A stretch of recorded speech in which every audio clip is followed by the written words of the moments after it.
তো এটা ছিল বাড়ির থেকে ফেরার দিনকার ভিডিও, এতদিন পোস্ট করা হয়নি। তো বাড়ি থেকে ফেরার সময় সবারই তো মনটা খারাপ করে, দুদিনের ছুটি কাটিয়ে আবার সেই বোরিং লাইফ। যারা বাইরে থাকে কর্মসূত্রে বা পড়াশোনার সূত্রে তারাই বুঝবে কষ্টটা। বাড়িতে থাকতে মন তো চাই, কিন্তু কিছু করার নেই, ফিরতে তো হবেই। রুমে ফিরে সবার ফার্স্টে আমি খেয়ে নিয়েছিলাম মুড়ি, কারণ খিদে পেয়েছিল। সকালে কিছু খাওয়া হয়নি সেরকম। তারপর বসেছিলাম আমি একটু বই পড়তে, কারণ সামনেই পরীক্ষা আমার।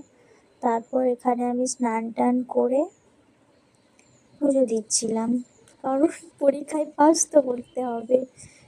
পুজো শেষ করে আমি এখানে বসে পড়েছি লাঞ্চ করতে। আজকে লাঞ্চের মেনুটা তোমরা দেখতেই পাচ্ছ। হোস্টেল লাইফে এর থেকে ভালো খাবার এক্সপেক্ট করাও যায় না। তো বিকালে আমি খেয়ে নিয়েছিলাম এই পেয়ারাটা। তারপর সন্ধ্যেবেলা আবার বসেছিলাম বই পড়তে, পরীক্ষায় পাস করাটা ম্যান্ডেটরি।